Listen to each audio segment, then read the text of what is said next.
Hello guys, welcome back to my channel. आज मैं party A who lives beside me इस drama की episode 5 को एक्सप्लेन करूंगी। और वीडियो को स्टार्ट करने से पहले अगर आपने मेरे चैनल को अभी तक सब्सक्राइब नहीं किया तो जल्दी से कर दीजिए और साथ ही में बेल आइकन को भी प्रेस कर देना।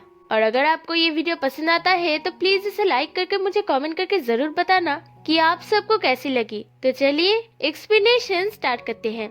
सुबह सुबह शुआन छत पर जाकर जोरों से चिल्लाती है। वहाँ पर झेनान भी था। वो अपने क्यूट से पपी को लेकर शुआन के पास आता है और पूछता है, तुम इस टाइम पे यहाँ पर क्या कर रही हो? तुम तो अभी ऑफिस जाती हो। शुआन कहती है, आज मैं ऑफिस नहीं जाऊंगी। झेनान कहता है, प्रॉब्लम्स को देखकर उससे भाग रही हो? शुआन उसके बातों पर ध्यान ना देकर फिर से जोरों जोरों से चिल्लाने लगती है।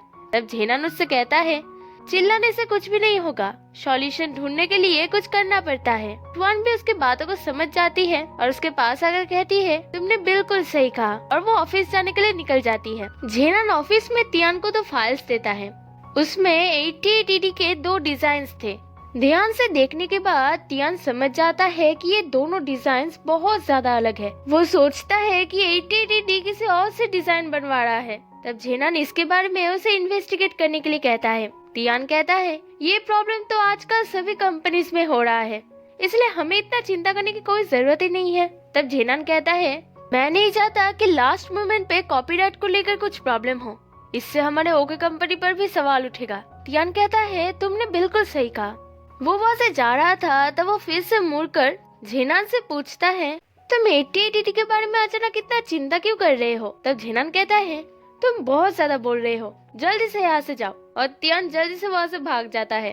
इधर शुआन मिस्टर शू से इस प्रॉब्लम के बारे में बात करने के लिए बहुत ही ज्यादा प्रैक्टिस करती है। इसके बाद वो कॉफी लेकर मिस्टर शू के ऑफिस में जाती है। वो उनसे बात करने ही वाली थी तभी वो देखती है कि वहाँ पर चीफली भी है। उन्हें वहाँ पर देखकर वो तुरंत चुप हो जाती है। तब चीफली उसके पास आकर पूछती है, तुम अभी क्या कह रही थी? तब शुआन उससे कुछ भी नहीं कहती। उल्टा चीफली मिस्टर शू से कुछ और बात कहने लगती है और शुआन जो बात कहने आई थी वो ना कहकर ही उसे वहाँ से जाना पड़ता है। देर रात तक झेनान ड्राइंग बनाकर जब बालकनी में जाता है तब वो देखता है कि शुआन अपनी बालकनी में मायूस होकर बैठी हुई है। तब वो जल्दी से अंदर जाकर एक पेपर में कुछ लिखता है और वापस आकर शुआन की तरफ वो पेपर फेंकता है। शुआन तब उसकी तरफ देखती है और झेनान उससे पूछता है, तुम अभी तक नहीं सोई? शुआन कहती है, हाँ मैं जाने ही वाली थी, तुम भी जल्दी से सो जाओ। और झेनान उसे गुड नाइट कह के वहाँ से चला जाता है। तब शुआन उस पेपर को उठाकर उसे देखकर बहुत ज्यादा मुस्कुराती है। झेनान शुआन को और ज्यादा प्रॉब्लम में नहीं देख पा रहा था, इसलिए वो जल्दी से अंदर जाकर तियान को कॉल करके कल ही 88DD में जाने के लिए कहता है।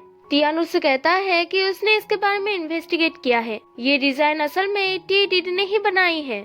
और झेनान तो ये बात ऑलरेडी जानता है। अगले दिन जब तियान उस लोकेशन पर जाता है तब वो वहाँ का नजारा देखकर सोचने लगता है कि ये कंपनी है या फिर वेयर हाउस।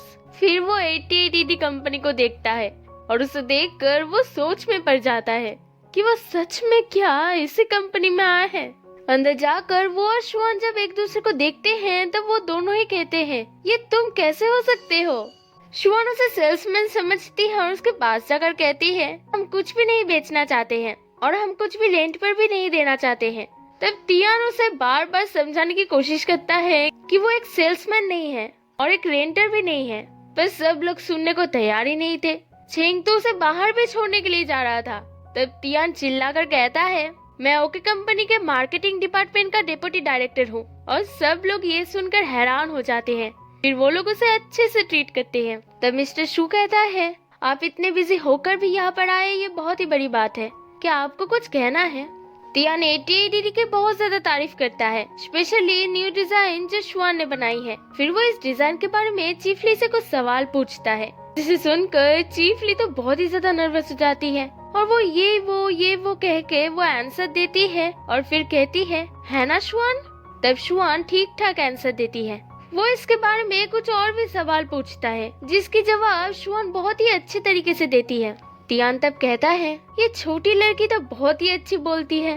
इसे सुनकर शू बहुत ही ज्यादा खुश हो जाता है क्योंकि वो समझ रहा था कि शायद ये काम उन लोगों को मिलने वाला है।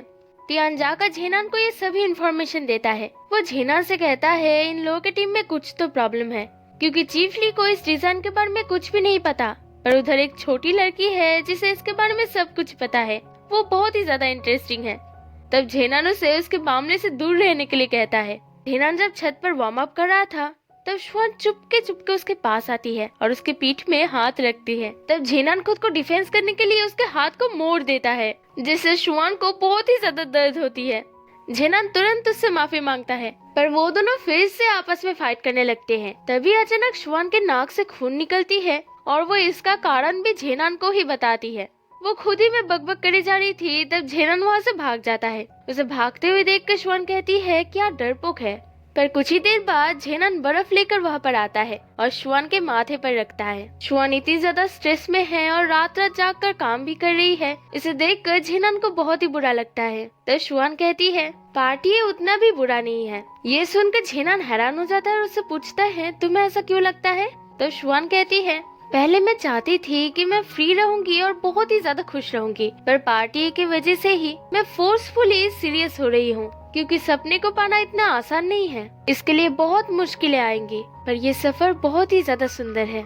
ये बातें सुनकर झेनान को अच्छा लगता है और वो खुद को ही ठंडा करने लगता है। अगले दिन सुबह सुबह चीफ ली शुआन को कॉल करके उसे ओके कंपनी में जाने के लिए कहती है, क्योंकि ओके कंपनी ने ओरिजिनल डॉक्यूमेंट्स को भेजने के लिए कहा है। वो अकेली ओके कंपनी पर जा रही है, इसे सोचकर ही वो बहुत ही ज्यादा खुश हो जाती है और एक सुंदर से सपने को इमेजिन करने लगती है। पर वो सपना धीरे धीरे बहुत ही बुरी तरीके से टूट जाती है। वो जब अपने डॉक्यूमेंट्स को उठा रही थी तब वो झेनान को पीछे से देखती है, पर वो उसे पहचान नहीं पाती। वो जब ओके कंपनी के अंदर जाती है तब वो बहुत ही ज्यादा खुश थी।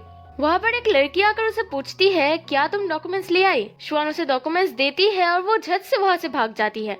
शुआन उससे इस कंपनी के बारे में कुछ बात भी नहीं कर पाती, क्योंकि वो एक दिन इस कंपनी में काम करना चाहती है। इसलिए मायूस होकर जब वो वहाँ से जा रही थी तभी वहाँ पर तियान आता है। तियान उसे वहाँ पर देखकर उसे पूछता है तुम यहाँ पर क्या कर रही हो। शुआन उसे बताती है कि वो यहाँ पर ओरिजिनल डॉक्यूमेंट्स को देने के लिए आई थी। इसे सुनकर ही तियान हैरान हो जाता है और शुआन को जल्दी जल्दी से वहाँ से भेज देता है, क्योंकि उसने और झेनान ने तो ये डॉक्यूमेंट्स नहीं मंगवाया था, तो फिर ये डॉक्यूमेंट्स किसने लिया। शुआन जब घर वापस आ रही थी उस समय झेनान भी घर वापस आ रहा था। इसी बीच उन दोनों में बहुत बातचीत होती है। तभी झेनान को तियान कॉल करता है, इसलिए झेनान तुरंत उसका कॉल काट देता है। वो शुआन के सामने कहता है कि ये सेल्स कॉल बहुत ज्यादा डिस्टर्ब करता है। तो शुआन कहती है हाँ ये बहुत ही ज्यादा एनोइंग है।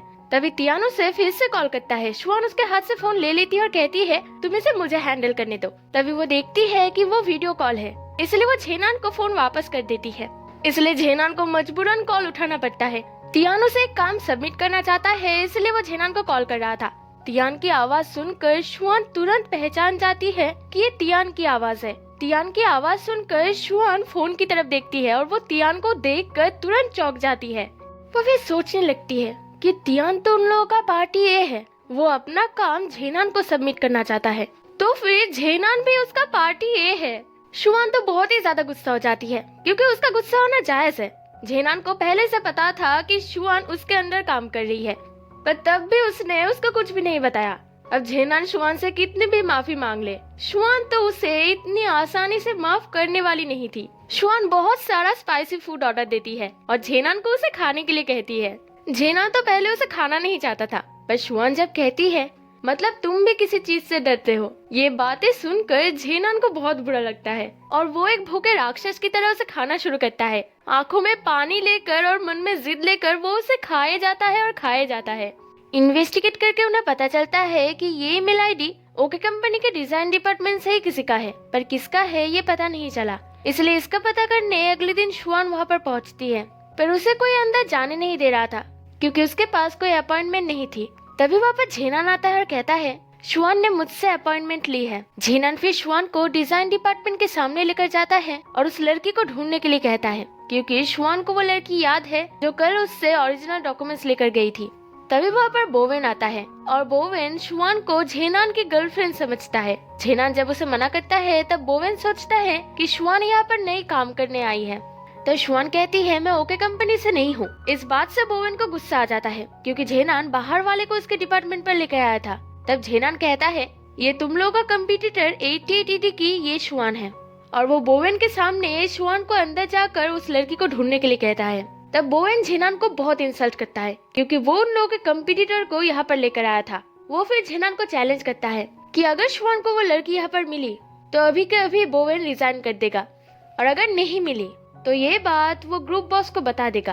तब वो सारी एम्प्लॉयज को वहाँ पर बुलाता है और शुआन को वो लड़की नहीं मिलती, इसलिए झेनान को बोवेन से माफी मांगना पड़ता है। शुआन बहुत ही ज्यादा दुखी थी। झेनान उसके साथ जाना चाहता था पर शुआन उसे मना करके अकेली वहाँ से चली जाती है।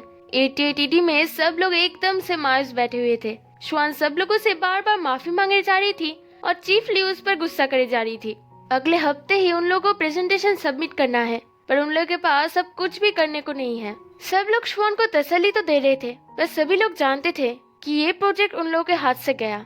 चीफ ली गुस्सा होकर जब सभी प्लान्स को हटा रही थी तभी वहाँ पर झेनान आता है और वो मिस्टर शू से कहता है इसमें शुआन की कोई भी गलती नहीं है। मैं शुआन को 3 दिन के लिए मेरे साथ ले जाना चाहता हूँ।